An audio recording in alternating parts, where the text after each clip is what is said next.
కృష్ణాష్టమి వేడుకలకు మా ప్రియతమ నేత బడుగు బలహీన వర్గాల ఆశాజ్యోతి అన్నా అంటే నేనున్నా అని ఎల్లవేళ తెలుగు రాష్ట్రాల్లో పరిచయం అవసరం లేనటువంటి ఒక ప్రజానాయకుడు ఈరోజు ఈ కార్యక్రమానికి రావడము, అదేవిధంగా భారతదేశంలో అతిపెద్ద పార్లమెంటు మల్కాజ్గిరి పార్లమెంటులో అతిపెద్ద భారీ మెజారిటీతో గెలిపించినటువంటి ఈ ప్రజలకు ధన్యవాదాలు తెలియజేస్తూ, ఈ కార్యక్రమానికి ముఖ్య అతిథిగా వచ్చినట్టు ఈటల రాజేంద్ర అన్న గారికి ధన్యవాదాలు తెలియజేస్తూ, అదేవిధంగా వారితో వచ్చిన మన మల్కాజ్గిరి అసెంబ్లీ అభ్యర్థి ఏడుగు సుదర్శన్ రెడ్డి అన్న, బీజేపీ రాష్ట్ర కార్యవర్గ సభ్యులు, అదేవిధంగా బీజేపీ నాయకులు అందరూ బీజేపీ కార్యకర్తలకు పేరు పేరున ధన్యవాదాలు తెలియజేస్తూ, ఈ కార్యక్రమాన్ని ఉద్దేశించి మన ముఖ్య అతిథి మన ప్రియతమ నేత రాజేంద్ర అన్న గారిని మాట్లాడాల్సిందిగా కోరుతున్నాను. ఇవాళ దేశవ్యాప్తంగా శ్రీకృష్ణుడి గురించి తెలియనిటువంటి వాళ్ళు ఉన్నారు. గీత సారాంశాన్ని మానవాళికి అందించిన మహనీయుడు.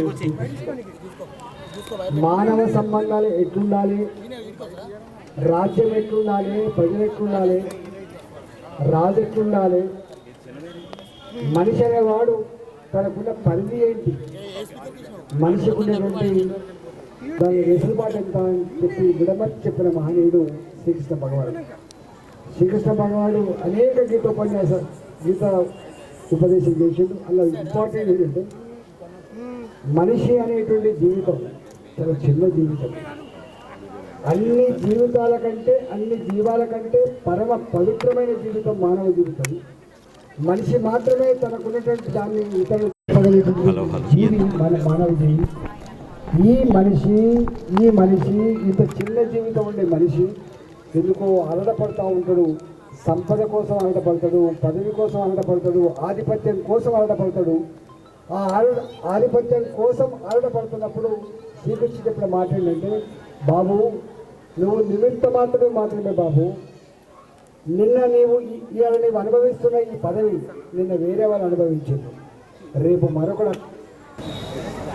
అంటే ఆడపడతాంటాడు నీకు కౌన్సిలర్ కావాలని, ఆడపడతాంటాడు నువ్వు ఎమ్మెల్యే కావాలని, ఆడపడతాంటాడు ఎంపీ కావాలని.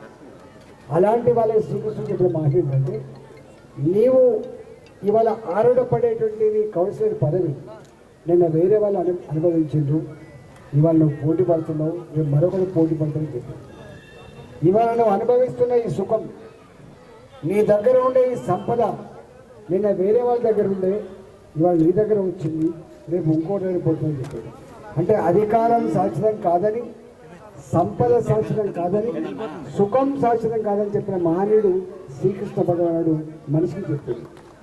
అందువల్ల ఇవాళ ఆయన గీత ఉపదేశం ఇప్పటి కూడా మానవాళికి సజీవంగా ఉంటుంది. ఆయన గీత సారాంశాన్ని మహాభారత సంగ్రామం యొక్క మొత్తం చిత్రం కనుక పరిశీలిస్తే మనిషికి అనేక రకాల గుణపాఠాలు ఉంటాయి. కాబట్టి ఆ మహనీయుని జయంతి ఉత్సవాలు జరుపుకునే సందర్భంలో ఆ మహనీయుడు మనకు అందించిన సందేశాన్ని మనందరం ఆచరించడమే కాకుండా భావి తరాలకు అందించాలని చెప్పి మనస్ఫూర్తి కోరుకుంటూ మరొకసారి మీ అందరికీ శుభాకాంక్షలు ఇస్తూ సెలవు తీసుకున్నా. భారత్ మాతాకి.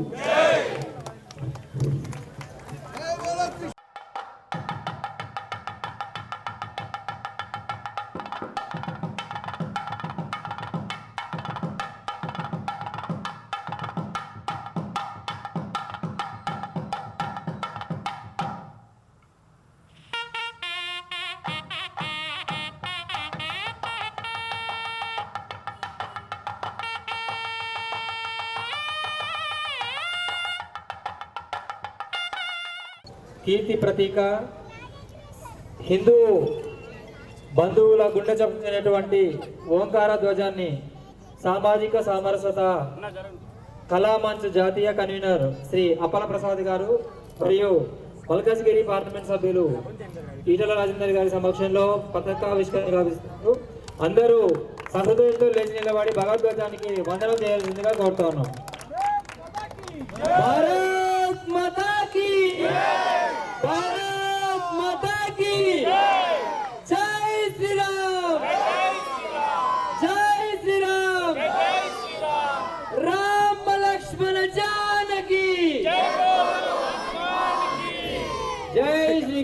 శ్రీకృష్ణుని యొక్క జన్మాష్టమి రోజు మన భారత రాజ్యాంగంలో కూడా డైరెక్టివ్ ప్రిన్సిపల్స్ అని ఒక ఆదేశిక సూత్రాల యొక్క ఒక అధ్యాయం ఉంటుంది. ఆ అధ్యాయం ముందర ఉండేటువంటి చిత్రం ఏంటంటే అర్జునుడికి శ్రీకృష్ణుడు భగవద్గీత బోధించేటువంటి ఒక చిత్రం కనిపిస్తుంది. దీని అర్థం ఏంటంటే సమాజంలో ఉండేటువంటి ప్రతి పౌరుడు బాధ్యతాయుతంగా కర్తవ్యంగా సమాజం యొక్క సేవ చేయాలనేటువంటి ఒక సంకల్పం, సమాజంలో ఉండేటువంటి దుష్ట శక్తుల్ని నశింపచేసి ఒక నిజమైనటువంటి మానవుడిగా పౌరుడిగా సమాజంలో వికాసం చెందాలనేటువంటి ఒక ఆలోచనని భగవద్గీత ద్వారా మనందరికీ అందజేసినటువంటి వారు శ్రీకృష్ణ భగవానుడు.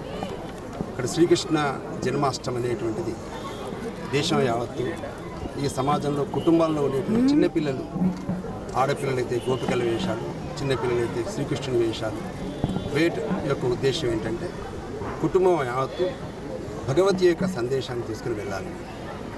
ఈ రోజుల్లో జరుగుతున్నటువంటి రకరకాలైనటువంటి అత్యాచారాలు, అలాగే సమాజంలో ఉండేటువంటి విఘటన శక్తుల యొక్క కార్యాలు ఇవన్నీ చూసిన తర్వాత శ్రీకృష్ణ భగవానుడు ఒక ప్రేమ సందేశాన్ని, అంటే ప్రేమ అనేటువంటి మాట ఇది కేవలం సమాజంలో ఉండేటువంటి దురాగతాలు చేయడానికి, అత్యాచారాలు చేయడానికి పైపైన వ్యామోహాలతో కూడుకున్నటువంటి ప్రేమ కాదు, విశాలమైనటువంటి భావానికి ప్రతీకగా నిలిచినటువంటి శ్రీకృష్ణుని యొక్క ప్రేమ వాళ్ళ సమాజం కోసం.